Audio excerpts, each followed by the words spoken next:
Hello student, तो आज हम कोऑर्डिनेशन कंपाउंड में वैलेंस बॉन्ड थ्योरी का सेकंड पार्ट पढ़ेंगे भाई।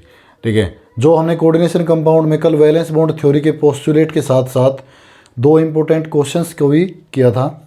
तो आज की वीडियो में मैंने जैसे कि आपको कल बताया था कि स्पेक्ट्रोकेमिकल सीरीज़ अगर आपको याद नहीं है और स्पेक्ट्रोकेमिकल सीरीज़ को देख के ही हम पता करते हैं कि ये आपका स्ट्रॉन्ग फील्ड एजेंट है या ये आपका वीक फील्ड एजेंट है। ठीक है, तो आज के टॉपिक में दो एक्सेप्शन क्वेश्चन रहेंगे और मोस्ट इंपॉर्टेंट क्वेश्चन रहेंगे भाई। कल वाले क्वेश्चन से भी ज़्यादा इंपॉर्टेंट क्वेश्चन आज के रहेंगे, आप ये मान के चलें। तो सबसे पहले मैं शुरुआत करता हूँ स्पेक्ट्रोकेमिकल सीरीज से। ठीक है, तो स्पेक्ट्रोकेमिकल सीरीज आपके सामने बनी हुई है, देखो। ठीक है, और ये जो आपका सेंटर में आपका क्या होता है, वाटर। ठीक है, इस वाटर से लेफ्ट हैंड साइड वाले, मतलब आपको एरो दिखाई दे रहा होगा, ये वाले और आपके ये वाले भाई। ठीक है, ये सभी के सभी हम वीक फील्ड एजेंट में काउंट करते हैं।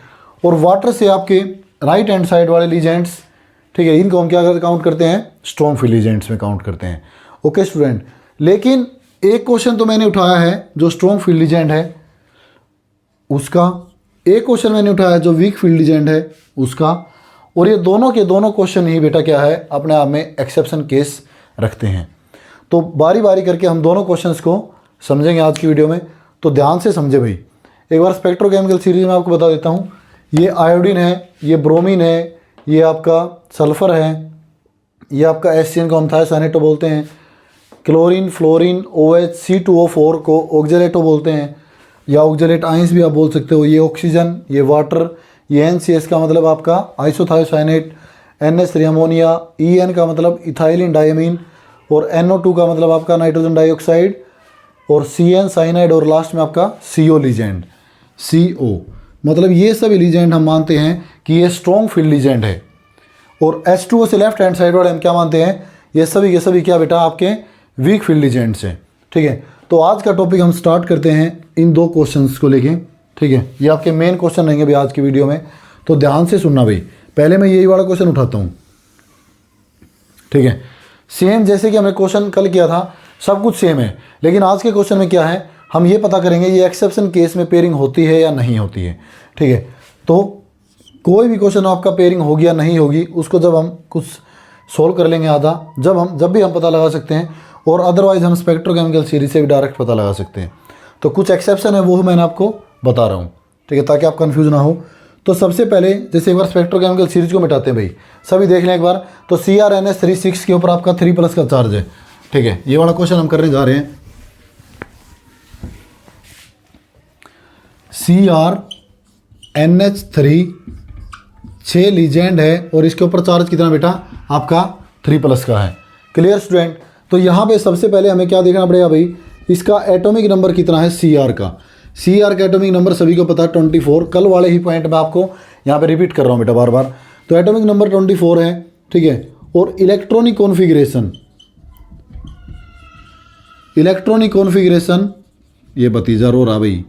इलेक्ट्रॉनिक कॉन्फ़िगरेशन क्या होती है 24 की, exception electronic configuration, argon 18, 3D 5 और 4s1 भाई। ये सभी ध्यान रखेंगे, ये एक्सेप्शन है क्रोमियम की इलेक्ट्रॉनिक कॉन्फ़िगरेशन। तो थर्ड पॉइंट हमने कल क्या किया था, ऑक्सीडेशन स्टेट निकालना भाई। ऑक्सीडेशन स्टेट कैसे फाइंड आउट करते हैं, जैसे क्रोमियम की निकालनी है तो क्रोमियम को मान लेंगे हम X। क्लियर, प्लस में NH3 का चार्ज आपके कितना होता है 0। ये सब आपको चार्ज में शेयर कर दूंगा एक फोटो शॉर्ट्स वीडियो में।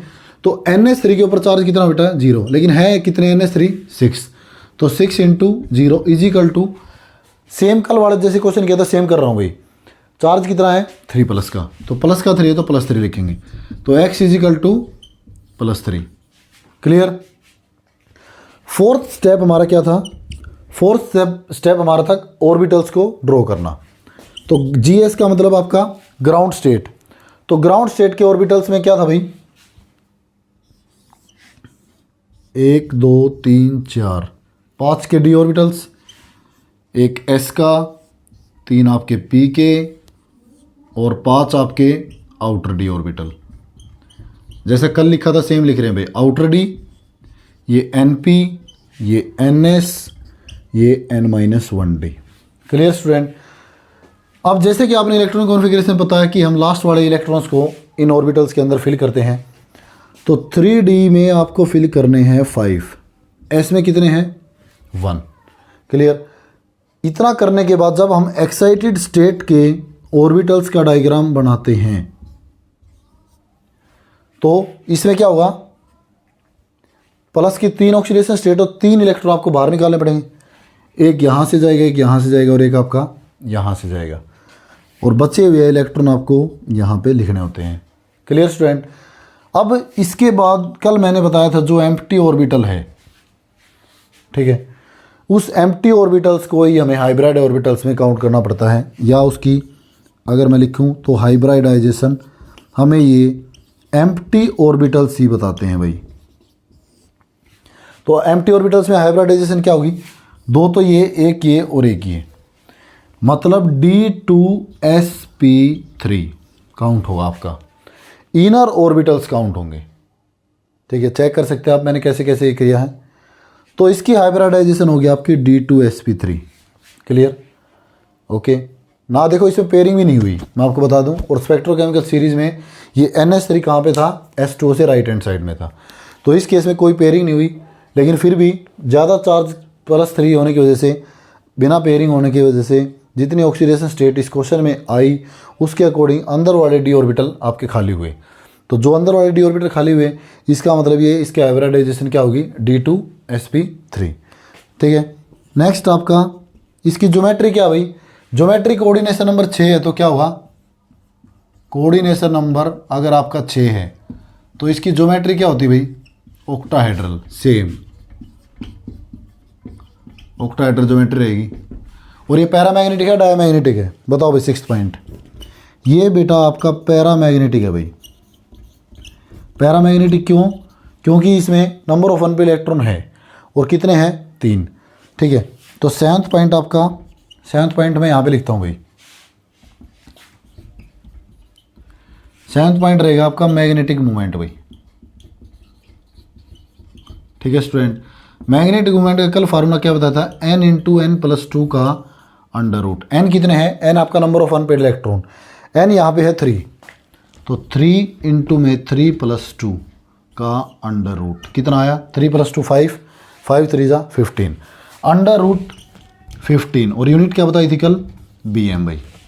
जिस बच्चे ने कल वाली वीडियो में देखी हो दोबारा वीडियो देखें। ठीक है, आज के क्वेश्चन बिल्कुल सेम है कल वाले पैटर्न पर, लेकिन कुछ एक्सेप्शन है इनमें, वो एक्सेप्शन हमने शो किया है यहाँ पे। आप इस क्वेश्चन का स्क्रीनशॉट ले सकते हैं भाई। Clear student. ठीक है, ये आपका चार्ज की वजह से इसमें पेयरिंग नहीं हुई और ज़्यादा चार्ज है, और ये स्ट्रॉन्ग फील्ड एजेंट्स में काउंट होता है NH3 आपका, फिर भी इसमें क्या हुआ, पेयरिंग नहीं हुई, क्योंकि ऑप्शन ही नहीं है भाई। अगर आप पेयरिंग कर भी दोगे यहाँ पे तो भी हमें काउंट कितने करने हैं, कोऑर्डिनेशन नंबर 6 में जिसकी ज्योमेट्री ऑक्टाहेड्रल है, तो कोऑर्डिनेशन नंबर 6 की मैं आपको यहाँ पे कोऑर्डिनेशन नंबर 6 की हाइब्रिडाइजेशन या तो D2sp3 होगी भाई, या sp3d2 होगा, ये बात आप याद रखेंगे। तो करने हमें अंदर वाले D के 2 ऑर्बिटल्स ही होते हैं स्टेबिलिटी के लिए। तो ये क्वेश्चन में सभी बातें थी भाई आपकी। ठीक है, स्ट्रॉन्ग फील्ड लीजेंट रहेगा आपका, 7th पॉइंट ये है। 8th पॉइंट आपका रहेगा स्ट्रॉन्ग फील्ड लीजेंट्स भाई। ठीक है, तो अब इसके बाद एक क्वेश्चन और है भाई हमारा, NCERT का ही क्वेश्चन है वो एक्सेप्शन आपका, ये भी एक्सेप्शन है, मोस्ट इंपॉर्टेंट क्वेश्चन। ठीक है, ये एक्सेप्शन इस वजह से, इसमें स्ट्रॉन्ग फील्ड लीजेंट होने की वजह से पेयरिंग नहीं हुई, और हाइब्रिडाइजेशन आपकी D2sp3। ठीक है, इनर ऑर्बिटल कॉम्प्लेक्स हम इसको बोल सकते हैं, क्योंकि आपका अंदर वाले डी ऑर्बिटल हाइब्रिडाइजेशन में काउंट हुए हैं। ठीक है, जैसे कि आप लिख ही लो इसकी बात, आप यहाँ पे मैं लिखता हूँ 8th पॉइंट इसका क्या है, ये इसको हम बोलेंगे इनर ऑर्बिटल कॉम्प्लेक्स भाई। 9th पॉइंट क्या है, स्ट्रॉन्ग फील्ड लीजेंट भाई। Clear student. तो ये सभी पॉइंट इस क्वेश्चन में रहने वाले भाई। ठीक है, एक बार इसका स्क्रीनशॉट लें, फिर हम नेक्स्ट क्वेश्चन करते हैं भाई। नेक्स्ट क्वेश्चन में मैं देखो क्या क्या साफ करते हैं भाई, मेनली जो जो हमें दोबारा से देखने हम उसको साफ करेंगे।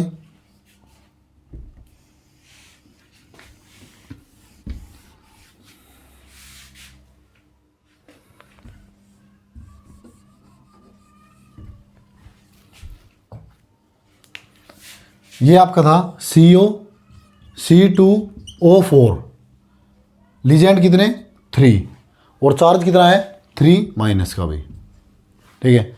तो अब इस क्वेश्चन में क्या डिफरेंस है, एटॉमिक नंबर CO का कितना भाई 27, ओके।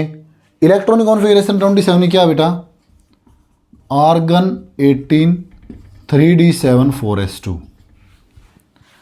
ऑक्सीडेशन स्टेट क्या रहेगी जिसका निकालना हो X प्लस में। अब देखो भाई C2O4 आपका ऑक्जेलेट आयंस होता है, ठीक है, C2O4 ऑक्जेलेट आयंस, इसके पास कैपेबिलिटी होती है 2 साइड से इलेक्ट्रॉन डोनेट करने की। तो जिसके पास 2 साइड से इलेक्ट्रॉन डोनेट करने की कैपेबिलिटी होती है, ठीक है, हम उसको उसके चार्ज हम उतना ही मानते हैं डबल, मतलब ये एक तरह से आपका बाइडेंटेट लिगेंड की तरह काम करेगा। तो 3 लीजेंड है, एक C2O4 आपका बाइडेंटेट है, तो 3 है तो 3 2 जा 6, तो इसलिए इस कोऑर्डिनेशन नंबर भी इसका कितना बेटा आपका 6 ही है, और ज्योमेट्री सेम ऑक्टाहेड्रल रहने वाली है।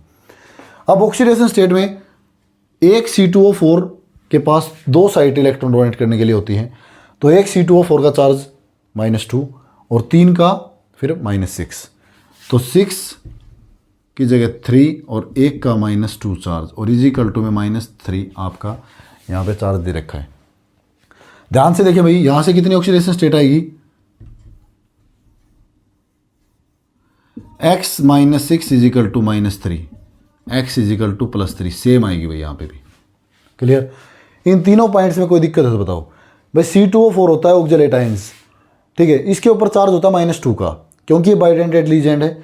बाइडेंटेट लीजेंड वो होता है जिसके पास एक से ज़्यादा साइड्स डोनेट करने के लिए होती हैं, मतलब 2 साइड्स ऐसी होती हैं जहाँ से आप इलेक्ट्रॉन को सेंट्रल मेटल एटम से डोनेट कर सकते हो, सेंट्रल मेटल एटम को, ठीक है। और आपका C2O4 आपका बाइडेंटेट है, तो एक C2O4 बाइडेंटेट है, तो 3 आपके लीजेंड लिए है, तो 3 2 जा 6, तो कोऑर्डिनेशन नंबर 6 की तरह बिहेव करता है ये C2O4 ऑक्जेलेट आयंस, ये बात याद रखेंगे। दूसरा C2O4 आप देखना स्पेक्ट्रोकेमिकल सीरीज जो मैंने स्टार्टिंग बनाई थी, H2O से लेफ्ट हैंड साइड में है C2O4, तो मैंने कहा था वीक फील्ड लीजेंड है, लेकिन वीक फील्ड लीजेंड होने की वजह से इसके ऊपर जितना चार्ज ज़्यादा है उसका भी इफेक्ट आएगा, और ये एक एक्सेप्शन की तरह बिहेव क्या करेगा, ये ऑर्बिटल्स में पेयरिंग करवाएगा भाई। देखते हैं कैसे, 3d7 4s2 5 6 7 और 4s2, ये इसकी ग्राउंड स्टेट की इलेक्ट्रॉनिक कॉन्फ़िगरेशन होगी भाई। Next excited state, excited state में आपको कितने इलेक्ट्रॉन बाहर निकालने बेटा 3, तो 3 बाहर निकालोगे, 2 तो आपने यहाँ से निकाल दिए, ठीक है, एक आप यहाँ से निकाल दो, ओके। तो आपका अगर मैं पेयरिंग करवाऊँ, 2 इलेक्ट्रॉन यहाँ पे है, यहाँ पे है, ठीक है, तो एक इलेक्ट्रॉन हमने बाहर निकाल दिया, तो ये इलेक्ट्रॉन इसके साथ पेयरिंग करके ये बना लेगा भाई, ठीक है। कोई भी आपका पैरामैग्नेटिक है, मतलब अनपेयर्ड इलेक्ट्रॉन किसी भी ऑर्बिटल में नहीं है after pairing, after exciting state. तो सेम अगेन यहाँ पे 2 d ऑर्बिटल्स के, इनर d ऑर्बिटल, एक s का और 3 p के, ये आपका सेम एज इट इज रहने देना। हाइब्रिडाइजेशन हमें वही लेनी है जितना इसका कोऑर्डिनेशन नंबर है। अब 3 है, लेकिन 3 तो आपको दिखाई दे रहा है, लेकिन एक्चुअल में इसका ये बाइडेंटेट है, तो इसका कोऑर्डिनेशन नंबर कितना हुआ 6, ये बात याद रखेंगे। तो 6 है, तो 6 के लिए हाइब्रिडाइजेशन मैंने क्या बताई थी बेटा, D2sp3 होगी या sp3d2 होगी। तो यहाँ पे अंदर वाले d ऑर्बिटल है, तो अंदर वाले d है, तो स्टार्टिंग में d वाला आएगा, तो इसकी भी हाइब्रिडाइजेशन आपकी 2 तो d के ये, एक s का ये और 3 p के ये, D2sp3 रहने वाली है भाई, ठीक है। और ये आपकी हमेशा इसकी पावर में चढ़ते हैं, ना कि आप नीचे बनाओगे वो गलत हो जाएगा। नेक्स्ट ये पैरामैग्नेटिक है डायमैग्नेटिक है भाई, बताओ। ये आपका डायमैग्नेटिक है, क्योंकि सभी ऑर्बिटल्स में आपके फुल्ली फील्ड इलेक्ट्रॉन भरे हुए हैं भाई, डायमैग्नेटिक नेचर का रहेगा ये। एक बार इसका स्क्रीनशॉट ले। नेक्स्ट पॉइंट, ये भी आपका इनर ऑर्बिटल कॉम्प्लेक्स और ये भी आपका स्ट्रॉन्ग फील्ड एजेंट की तरह बिहेव करेगा भाई। ये सभी बातें इसमें इंपॉर्टेंट थी। आज की वीडियो में हम ये 2 क्वेश्चन इंपॉर्टेंट, एक्सेप्शन समझो, हर पेपर में आने वाले सबसे ज़्यादा important question valence bond theory से आज के ये 2 क्वेश्चन है भाई, ठीक है। पिछले वाली वीडियो के भी इंपॉर्टेंट है, लेकिन ये ज़्यादा इंपॉर्टेंट है भाई, ओके स्टूडेंट। तो पिछले वाली वीडियो में आपको और भी ज़्यादा बेस क्लियर होगा, तभी आप आज के क्वेश्चन सोल्व कर पाए। स्पेक्ट्रोकेमिकल सीरीज बताया, और लीजेंड्स क्या होते हैं वो भी बताया मैंने, और लीजेंड्स के ऊपर हम क्या चार्ज लेते हैं वो उसका चार्ट मैं आपके साथ शेयर कर दूंगा नेक्स्ट वीडियो में। तो इसका स्क्रीनशॉट लें भाई, दोनों क्वेश्चंस को बड़े ध्यान से समझें, ठीक है। और ये आपके एक मोस्ट इम्पोर्टेंट चैप्टर समझे भाई, कोऑर्डिनेशन कंपाउंड, यहाँ से क्वेश्चन आएगा ही आएगा हर बार। क्लियर? तो सभी इस वीडियो को देखें, लाइक करें, शेयर करें। तो मिलते हैं नेक्स्ट वीडियो में बेटा।